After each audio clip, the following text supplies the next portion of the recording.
Meski telah wafat pada 1812 Masehi silam, nama Syekh Muhammad Arsyad Al-Banjari hingga kini masih melekat di hati masyarakat hingga tersohor ke berbagai belahan dunia.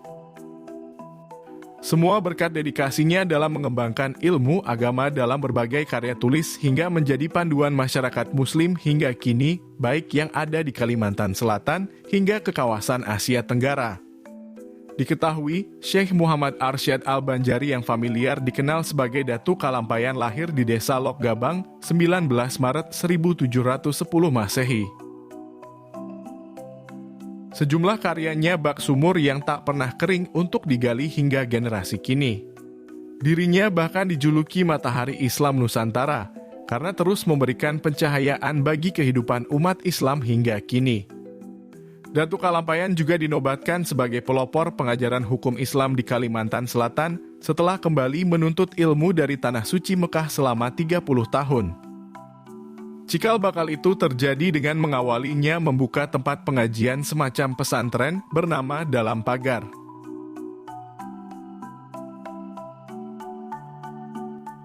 Mulanya, lokasi itu hanya sebidang tanah kosong berupa hutan belukar pemberian Sultan Tahmidullah, penguasa Kesultanan Banjar saat itu. Syekh Arsyad menyulap tanah tersebut menjadi sebuah perkampungan. Di dalamnya terdapat rumah, tempat pengajian, perpustakaan, dan asrama para santri. Sejak itu, kampung yang baru dibuka tersebut didatangi oleh para santri dari berbagai penjuru pelosok daerah. Kampung baru ini pun dikenal dengan nama Kampung Dalam Pagar. Disitulah diselenggarakan sebuah model pendidikan yang mengintegrasikan sarana dan prasarana belajar dalam satu tempat yang mirip dengan model pesantren.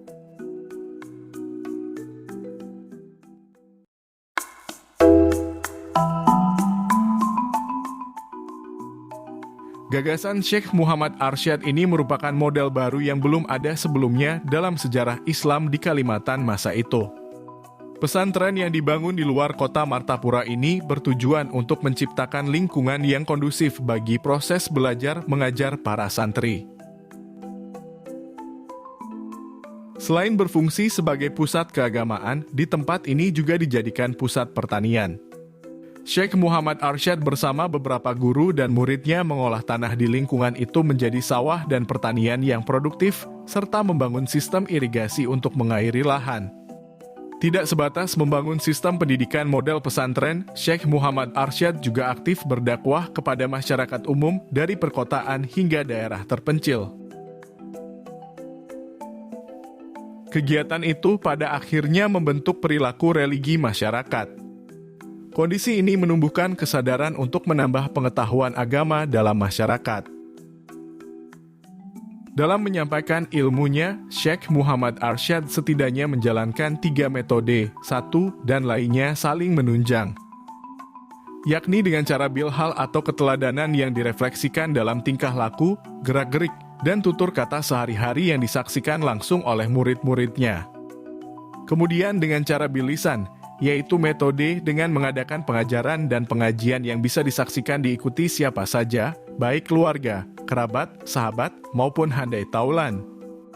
Terakhir dengan metode bil kitabah atau hang kita kenal dengan dunia tulis-menulis sesuai dengan bakat yang dimilikinya. Dari bakat tulis-menulisnya inilah hadir berbagai karya fenomenal. Seperti Sabilal Muhtadin, Tuhfatur Ragibin, Al-Qaulul Mukhtasar. Di samping kitab Usuluddin, kitab Tasawuf, kitab Nikah, kitab Faraid, dan kitab Hasiyah Fathul Jawad. Karyanya paling monumental adalah kitab Sabilal Muhtadin yang kemasyhurannya tidak sebatas di daerah Kalimantan dan Nusantara, tapi juga sampai ke Malaysia, Brunei, dan Patani di Thailand Selatan.